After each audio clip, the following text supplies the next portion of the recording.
በስመ አብ ወወልድ ወመንፈስ ቅዱስ አሃዱ አምላክ አሜን። ክቡር አባታችን መልአከ ኢዮር ቀሲስ መምህር አብይ አረጎ የዚች ታምረኛው ደብር አስተዳዳሪ፣ ክቡር አባታችን ቆሞስ አባ ኃይለ ማርያም የደብራችን አገልጋይ፣ ሊቃውንተ ቤተ ክርስቲያን፣ አይንተ እግዚአብሔር ካህናት፣ ላይካነ ምስጢር ዲያቆናት፣ መምህራነ ወንጌል፣ በዚህ በተቀደሰ ስፍራ የተሰበሰባችሁ የእናታችን የእመቤታችን የወለላይቱ እመቤት የድንግል ማርያም የኪዳነ ምሕረት የአስራት የቃል ኪዳን ልጆች፣ የቅዱሳን መላእክት የጻድቃን የሰማዕታት ወዳጆች በልዑል እግዚአብሔር ስም እንደምን አደራችሁ?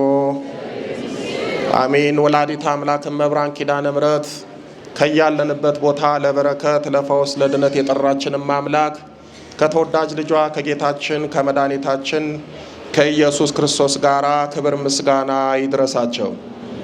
በዚህች ዕለት በኢትዮጵያ ኦርቶዶክስ ተዋሕዶ ቤተ ክርስቲያን የምናስባቸው የምናስታውሳቸው ቅዱሳን አሉ።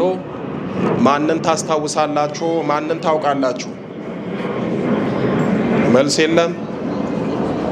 ማንን? አቡነ እጨጌ ዮሐንስ። እሺ፣ ሌላስ? ምን ነው ዝም አላችሁ? ቁርስ አልበላችሁ? በዓለ እግዚአብሔር ወይም ደግሞ በዓለ ወልድ የጌታችን ልደት። ሌላ ማንን?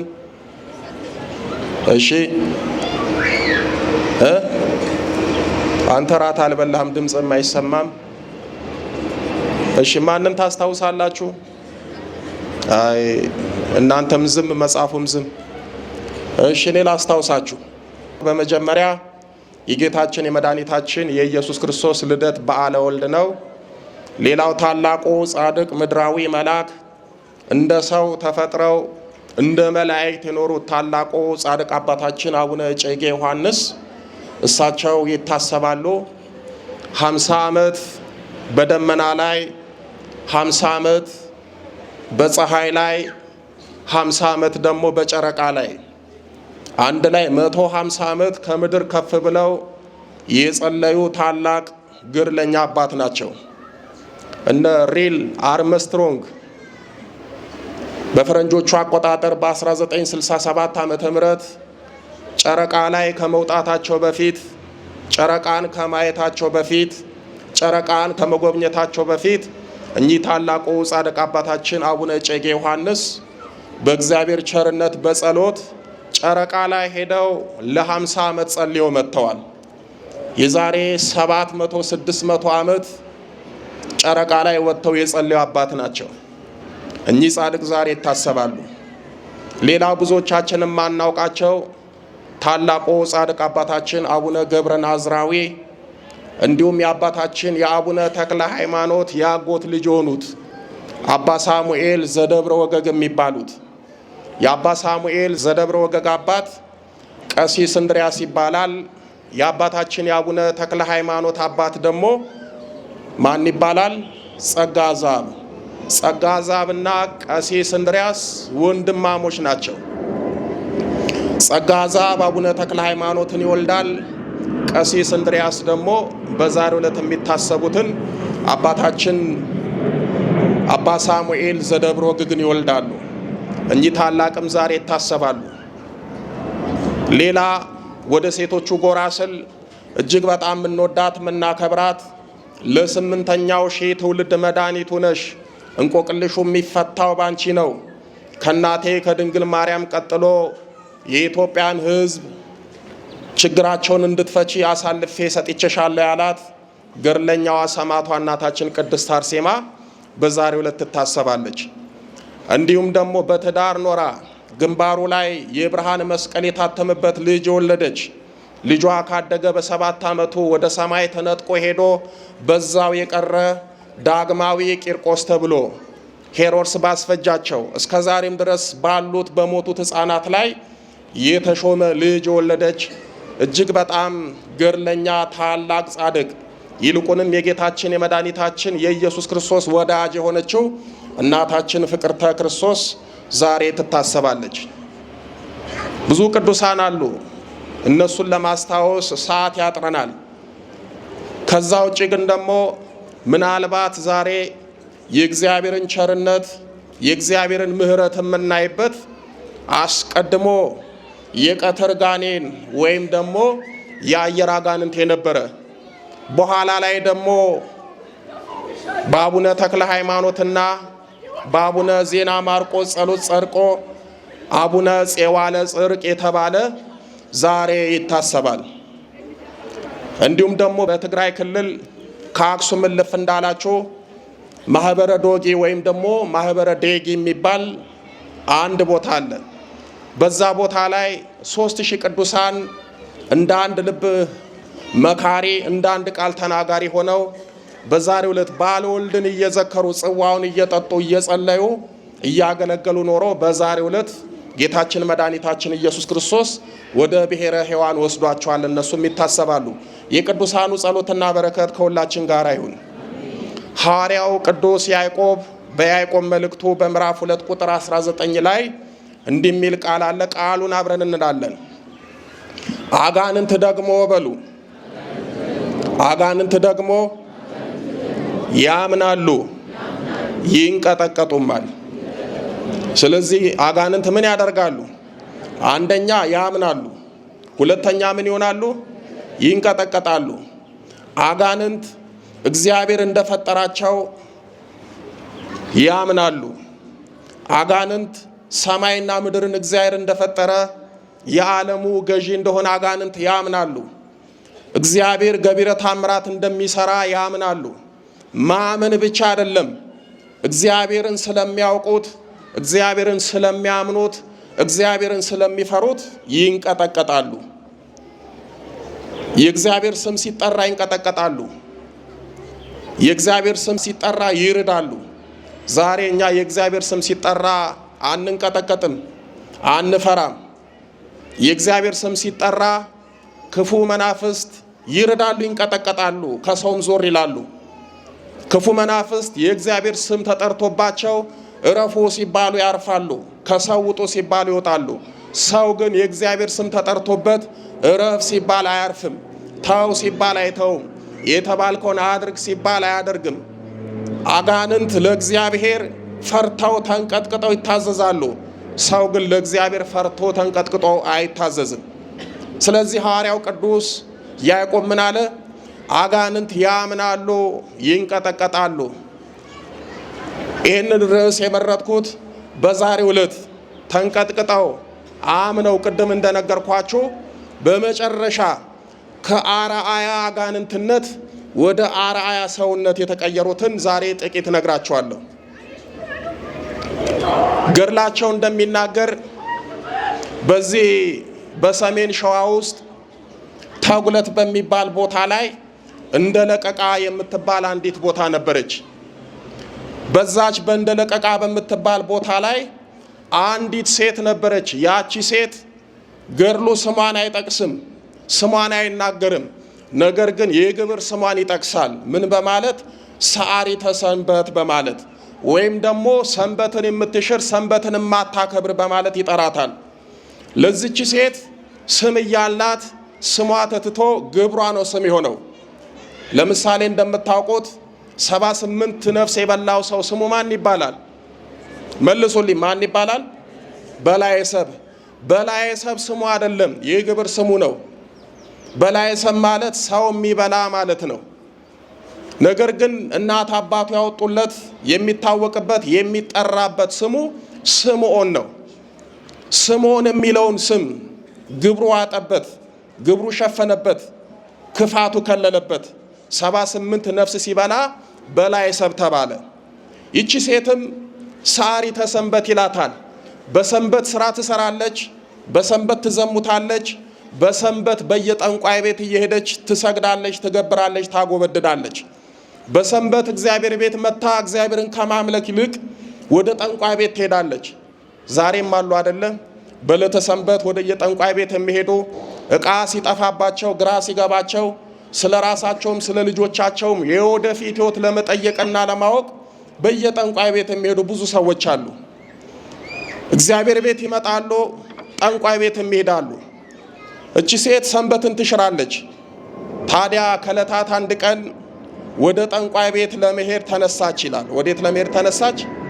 ወደ ጠንቋይ ቤት። ወደ ጠንቋይ ቤት ሄደች።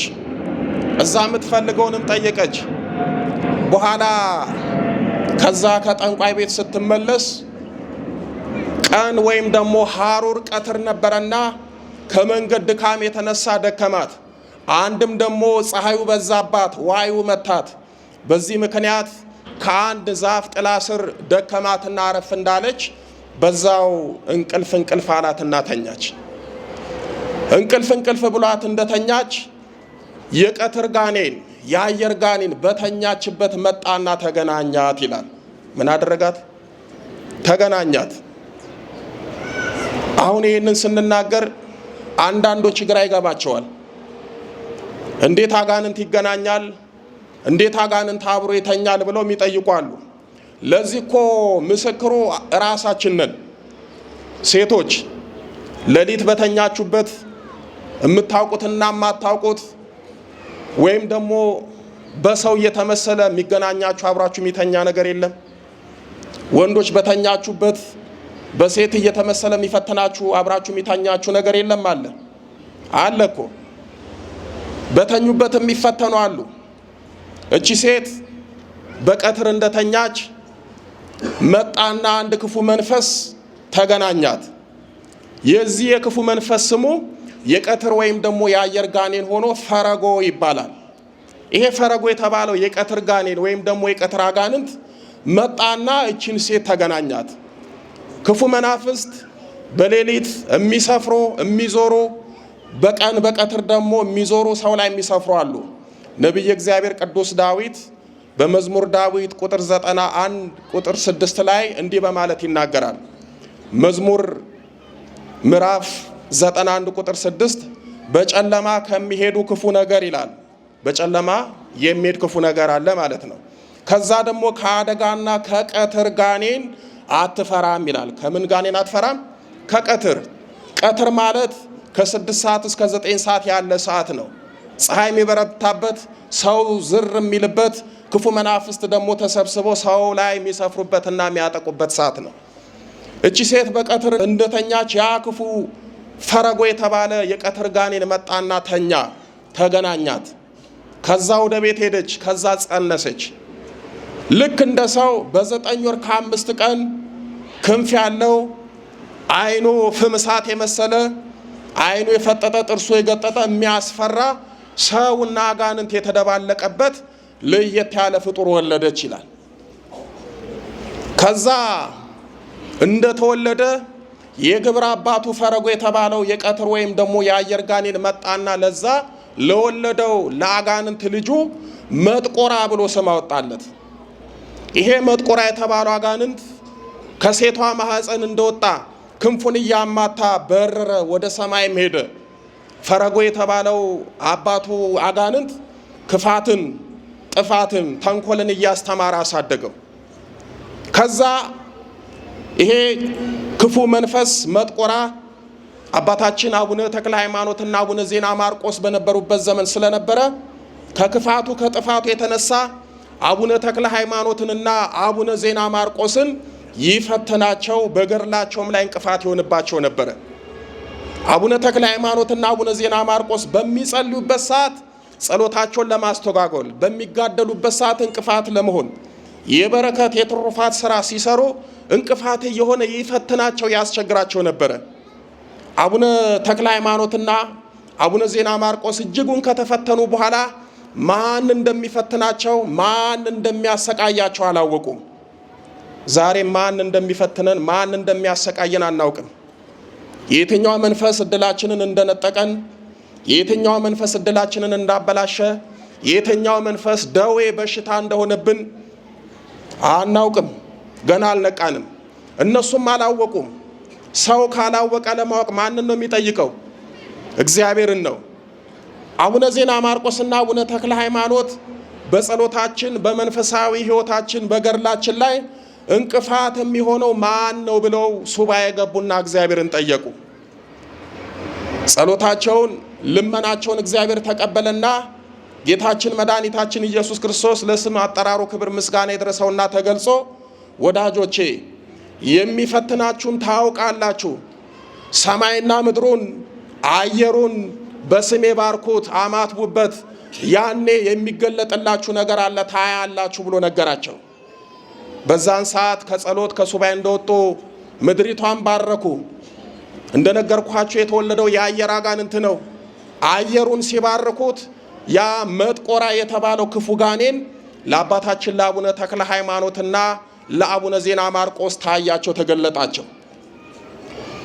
አወረዱት ከአየር ላይ በፊት ለፊትም አቆሙት። ከዛ ገዘቱት። ይሄ መጥቆራ የተባለው ክፉ ጋኔን አቡነ ተክለ ሃይማኖትንና አቡነ ዜና ማርቆስን ሲመለከት ራደ፣ ተንቀጠቀጠ፣ ሰውነቱ ተናወጠ፣ ወደቀና ሰገደላቸው። ከዛ እንደው በጸሎታችሁ አታጥፉኝ ብሎ ለመናቸው። ቅዱሳን አባቶቻችን አይደለም ለሰው ለክፉ መናፍስት እንኳን ከተመለሰ ያዝናሉ። እግዚአብሔር ቢምረው እግዚአብሔር ቢመልሰው ብለው አባታችን አቡነ ተክለ ሃይማኖትና አቡነ ዜና ማርቆስ ይሄ መጥቆራ የተባለውን የቀትር ጋኔን ይዘውት ጅሩ ውስጥ የሚገኘው ደብረ ብስራት ወደሚባለው ወደ አቡነ ዜና ማርቆስ ገዳም አስገቡት። በዛም የጉልበት ስራ እየሰራ ገዳሙን ያግዝ ጀመረ። ሰው በማይታዘዝበት ዘመን ለቅዱሳን አባቶቻችን ክፉ መናፍስትና አውሬ ሁሉ ይታዘዝላቸዋል። ለአባ ሳሙኤል ዘዋልድባ አንበሳ ይታዘዝላቸው ነበረ። 2 አንበሳ ነበራቸው። በአንዱ ላይ ይቀመጣሉ፣ በአንዱ ላይ መጽሐፎቻቸውን ይጭናሉ። በአንበሳ ላይ ተቀምጠው ግሩማን የሆኑት የሚፈሩት ሰው የሚበሉት በጸሎታቸው እያገሩት ይጠቀሙበት ነበረ። አቡነ ዜና ማርቆስና አቡነ ተክለ ሃይማኖት ይህንን ክፉ መንፈስ በጸሎታቸው በቡራኪያቸው አገሩት። በገዳም አስገብቶ ማሰራት ጀመሩ። በጣም የሚገርማችሁ እንደምታውቁት ጅሩ አሁን ባለው ክልል አማራ ክልል ነው። ፊቼ ደግሞ ኦሮሚያ ክልል ነው። ከጅሩ ከአማራ ክልል ወደ ኦሮሚያ ክልል ወደ ሰላሌ ይሄንን የቀትር ጋኔን መጥቆራን ልካውት እንጨት ያስመጡ ነበረ። ሰዎች ሊሸከሙት የማይችለውን የ3 ቀን መንገዱን በ3 ሰዓት ይሄዳል። 300 ሰዎች ሊሸከሙት የማይችለውን እንጨት ለብቻው ተሸክሞ ያመጣል። በኋላ በገዳሙ ላይ እንጨት እያመጣ እንጨት እያስፈለጡት ስራ እያሰሩት እያገለገለ ኖረ።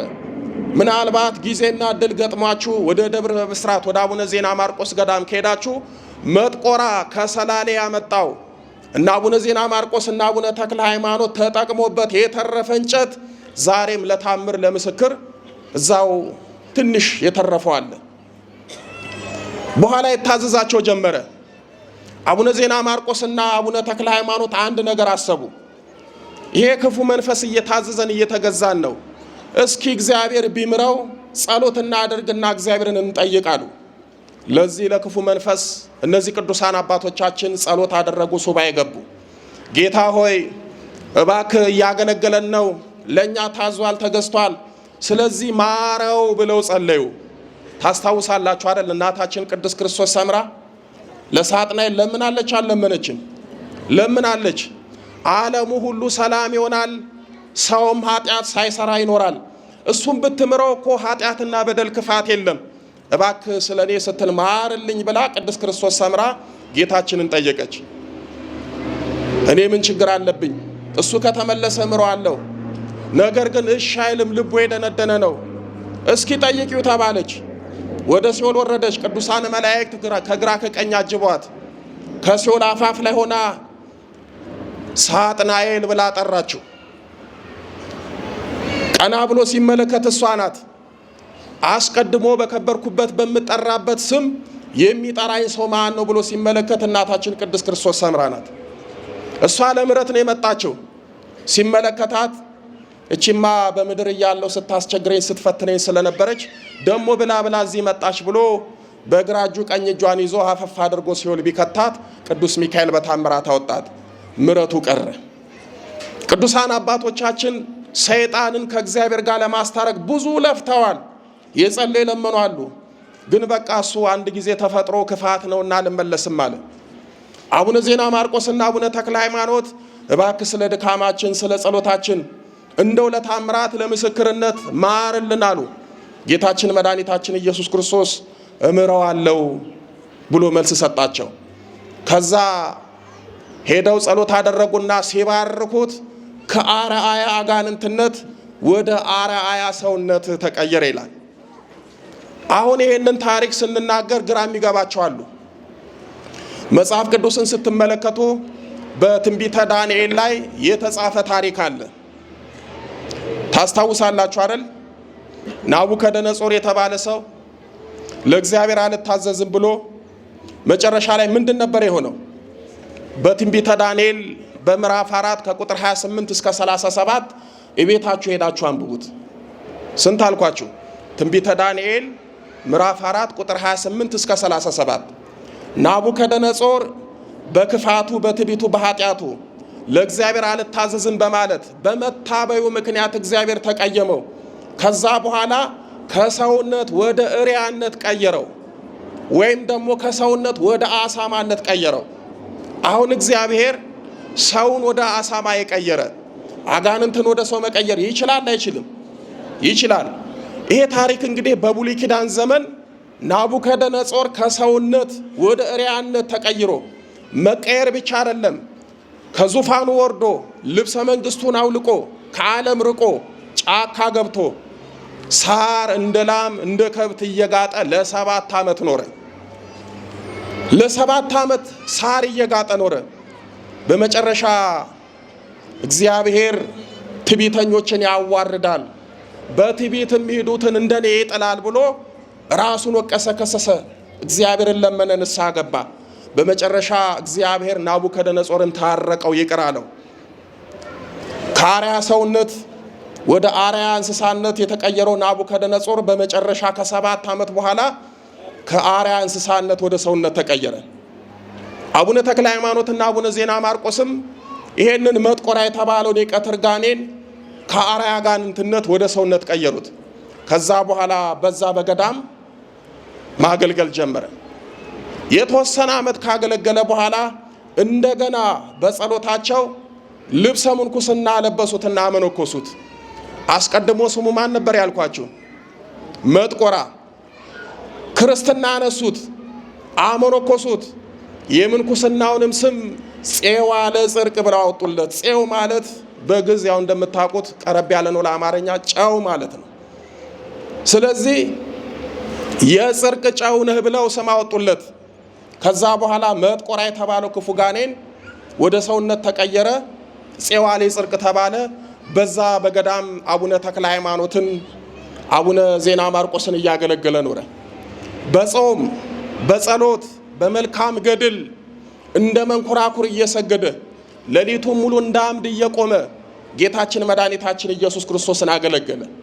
ገድሉን ስትመለከቱት ጌታችን መድኃኒታችን ኢየሱስ ክርስቶስ በዕለተ ዓርብ የተቀበለውን መከራ እያሰበ ራሱን ይጸፋል፣ ሰውነቱንም ደግሞ በባልጮት ድንጋይ ይቆራርጥ ነበረ።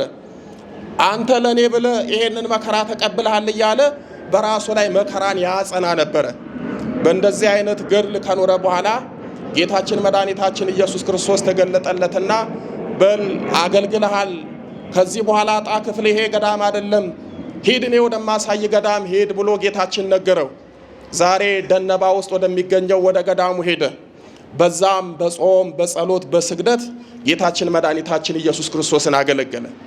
ቅድም እንዳልኳችሁ ሐዋርያው ቅዱስ ያዕቆብ አጋንንት ያምናሉ እንዳለ የቀትር ጋኔን የነበረው በኋላ አቡነ ፄዋ ለጽርቅ የተባለው አመነ። እግዚአብሔርንም ቅዱሳንንም ፈርቶ ተንቀጠቀጠ፣ ተገዛ።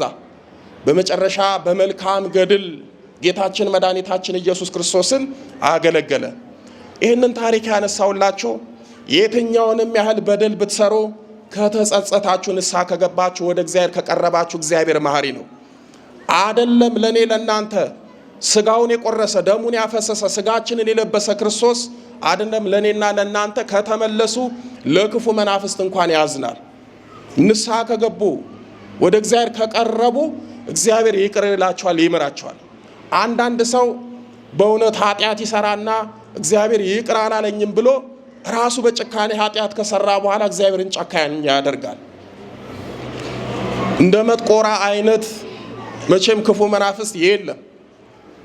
ሰው አይደለም፣ አጋንንት ነው። ሲጸጸት በቅዱሳኑ ጸሎት እግዚአብሔር አምላክ ማረው። ታዲያ መጥቆራን ይቅር ያለ እግዚአብሔር እኔ እናንተን ይቅር አይልም? እሱን የማረኛን አይምርም? ይምራል። በመጨረሻም አቡነ ፄዋ ለጽድቅ በጾም በጸሎት በስግደት ጌታችን መድኃኒታችን ኢየሱስ ክርስቶስን በማስደሰት ህዳር 29 ቀን በክብር አረፈ። በሚያርፍበትም ሰዓት ጌታችን መድኃኒታችን ኢየሱስ ክርስቶስ በዘባነ ኪሩብ ላይ ተቀምጦ ቅዱሳን መላእክት ጻድቃንን አስከትሎ ቃል ኪዳን ገባለት። ስምን የጠራ ዝክርን የዘከረ በጸሎት የተማጸነውን እምርልሃለሁ። በጣም የሚገርማችሁ እንደው አንዱን ቃል ኪዳን ብቻ ልንገራችሁ። ለአቡነ ፄዋ ለጽድቅ ጌታችን መድኃኒታችን ኢየሱስ ክርስቶስ አንድ ሴት ወይም ደግሞ አንድ ሰው መካን ሆኖ ልጅ መውለድ ቢያቅተው ልጅ ቢያጣ አምላከ አቡነ ፄዋ ለጽድቅ ልጅ ስጠኝ ብሎ ቢለምን ገርልህን ቢያዝል ቤተ ክርስቲያን መጥቶ ቢማጸን ባይመቸው እንኳን እቤት ሆኖ ጸሎት አድርጎ ልጅ ስጠኝ ብሎ ቢለምን እኔ ኢየሱስ ክርስቶስ ቃሌ አይታበልም፣ ልጅ በቃኝ እስኪል ድረስ እሰጠዋለሁ አለ። ልጅ ምን እስኪያደርግ ድረስ? በቃኝ እስኪል። ይሄ ጽኑ ቃል ኪዳን ነው። እግዚአብሔር ቃሉ ከሚያልፍ የፈጠረው ሰማይና ምድር ቢያልፍ ይቀላል። እግዚአብሔር የተናገረውን አያስቀርም፣ ይፈጽማል። ሰው ነው የተናገረውን የማይፈጽመው። ለዚህ አንዱ ራሴ ምስክር ነኝ። ሆላንድ ሀገር የነበረች ለ20 ዓመት ልጅ ያጣች ተስፋ የቆረጠች ልጅ ነበረች። ወይናምባ ማርያም እያለን የዛሬ 3 ዓመት በጣም ተስፋ ቆረጠች። ከዛ በኋላ የአቡነ ፄዋ ለጽድቅን ስዕል ላኩላት። ፕሪንት አደረኩና አሳትሜ ላኩላት። ተማጸኚ፣ እንደውም ጌታችን ቃል ኪዳን ስለሰጠ ቃል ኪዳኑን እንደውም ማየት አለብሽ፣ አምነሽ እንደዚህ አድርጊ አልኳት። ያንን ስዕል ሆዷ ላይ ማህፀኗ ላይ ቅፍ አድርጋ እየተኛች አቡነ ፄዋ ለጽድቅን እየለመነች በኋላ ደወለችልኝ። ከ3 ወር በኋላ ቀሲስ እስካሁን ዝም ያልኩት ይለይለት ብዬ ነው እና አረገዝኩ አለችኝ። ከዛ በኋላ ደስ አለኝ። መቼም በአፍ ብዙ ነገር ይጠፋል። አትናገሪ፣ ራሱ ጽንስ ይናገራል።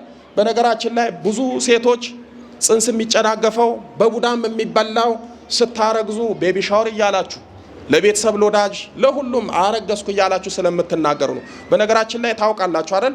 እርግዝና በቡዳ ይበላል። ምን አልኳችሁ? እርግዝና በምን ይበላል? በቡዳ ይበላል።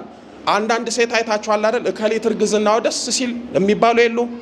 ዘለግ ያለች ደርበብ ያለች ጽንሷ አቀማመጡ ሆዷ አገፋፉ ደስ የሚል አለ። እርግዝናዋ ደስ ይላል ይባላል። ይኸውላችሁ ስታረግዙ አትናገሩ፣ ራሱ ጽንሱ እኮ ይናገራል። እናንተ ዝም ብትሉ ሆድ እየገፋ እየሰፋ ይመጣል። በመጨረሻ ባትናገሩም እንዳረገዛችሁ ይታወቃል። እንደው ምሳሌ ባይሆን የራሴን ልንገራችሁ። እኔ ባለቤቴ ስታረግዝ የመጀመሪያ ልጄን ለማንም አልተናገርኩም፣ እሷም ለማንም አልተናገረችም። አንድ ሰው ሳያውቅ በኋላ ቤተሰብ ሲመጣ ሲያት ዝም እያልን እነሱም እያፈሩ በኋላ ወደ መጨረሻ ላይ ታወቀ። ከዛ ወለደች። ሁለተኛ ደግሞ ስታረግዝ ይገርማችኋል፣ መውለዷን አንድ ሰው ሳያውቅ፣ እንደውም አንድ ወዳጅ አለ እዚህ አይደል ካሜራማናችን፣ የቀሲስ ሚስት ወለደች ሲባል ይሄማ ውሸት ነው መጥቼ ነው ማየው ብሎ መጥቶ ሆስፒታል አይቶ ነው ያረጋገጠው። ሶስተኛም ሲወለድ አልተናገርንም፣ ዝም። ጽንስ ራሱ ይናገራል። አረገዝኩ ብላችሁ ትናገራላችሁ፣ ትደሰታላችሁ። ጽንሱ ችግር አለበት ስትባሉ ታዝናላችሁ፣ ሲጨናገፍ ደግሞ ትሰበራላችሁ። ዝም ብላችሁ እግዚአብሔር ጽንሱን ባርክልኝ ጤነኛ ልጅ ስጠኝ እያላችሁ ለምኑ። እቺ ሴት እንዳትናገር አደረኳት። ከዛ በኋላ በአመቱ ምን የመሰለ ድንቡሽ ያለ ወንድ ልጅ ወለደች። እግዚአብሔርንም ጻድቁንም አመሰገንን። ስለዚህ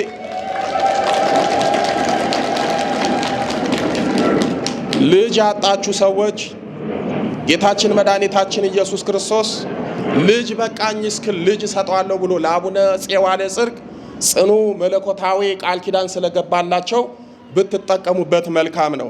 ምክንያቱም ቅዱሳንን የሰጠን እንድንጠቀምባቸው ነው።